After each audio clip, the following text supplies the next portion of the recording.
Hi friends, ఎలా ఉన్నారు అందరూ? నేను మీ చాముండి. లైఫ్లో ఏదో ఒకటి సాధించేసేయాలి అని చెప్పేసి చాలా మంది ఆడవాళ్ళు థింక్ చేస్తూ ఉంటారు కదా అండి. వాళ్ళలో నేను కూడా ఒకదాన్ని అనమాట. సో నాకు ఎంత స్ట్రాంగ్గా ఉంటుందంటే మైండ్లో, నేను ఏదో ఒకటి జీవితంలో సాధించాలి అని చాలా స్ట్రాంగ్గా థింక్ చేస్తానండి. నాకు అంత ఇష్టం అనమాట బిజినెస్ అంటే. పిచ్చి నాకు. ఎంత పిచ్చి అంటే, నాకు డెలివరీ టైంలో సిజేరియన్ జరిగింది. అయినా కూడా నేను 12th డే బేబీని తీసుకొని నేను పర్చేస్కి వెళ్ళిపోయానండి. నాకు అస్సలు ఇష్టం ఉండదు వన్ డే కూడా ఖాళీగా ఉండాలంటే. నాకైతే అసలు చాలా కష్టంగా అనిపిస్తుంది. హాస్పిటల్లో అడ్మిట్ అయినా ఆఫ్టర్నూన్ కల్లా షాప్లో వచ్చి పడాలి, అంత పిచ్చి నాకు. లేచిన దగ్గర నుంచి బిజినెస్ ఏంటా అని థింక్ చేస్తూ ఉంటాను. మనం ఎప్పుడైతే 100% ఎఫర్ట్ అయితే మనం బిజినెస్ మీద పెడతామో 100% సక్సెస్ అయితే అప్పుడే వస్తుంది ఫ్రెండ్స్. అంతేకాని ఊరికే ఏదో షాప్ పెట్టేసాము, పెట్టంగానే ప్రాఫిట్స్ వచ్చేసేయాలి అనేది అయితే కరెక్ట్ కానే కాదు. ప్రాఫిట్ అనేది తర్వాత మ్యాటర్ ఫ్రెండ్స్. ప్రాఫిట్ గురించి అసలు ఆలోచించొద్దు.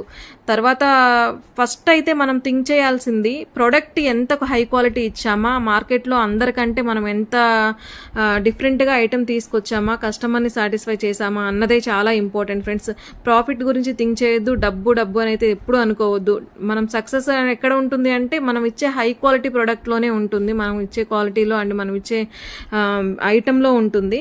సో అది ఉంది అంటే ఆటోమేటిక్గా డబ్బు అనేది వచ్చేస్తుంది ఫ్రెండ్స్, ప్రాఫిట్ అనేది వచ్చేస్తుంది. అంతేకాని పెట్టంగానే లక్షల కోట్లు సంపాదించాలంటే ఇంపాసిబుల్ ఫ్రెండ్స్. పెట్టిన తర్వాత 1 year అయితే మనం లాస్లోనే నడుస్తాం, 100% లాస్లోనే నడుస్తాము. బట్ ధైర్యంగా ఉండండి, ఖచ్చితంగా సక్సెస్ ఉంటుంది. కానీ మీరు చేయాల్సింది ఏంటంటే, మీరు చేసే బిజినెస్ని ఇష్టంగా చేయండి. పిచ్చి, మీకు అది పిచ్చి అన్నట్టుగా చేయండి. నాకైతే అలాగే ఉంటుంది. ఎంత మంచిగా క్వాలిటీగా ప్రొడక్ట్ తెస్తామా, ఇష్టంగా బిజినెస్ చేసామా అనేది థింక్ చేస్తాను నేను. సో మీకు కనుక నా వీడియోస్ నచ్చినట్లయితే please subscribe my channel friends. Thank you.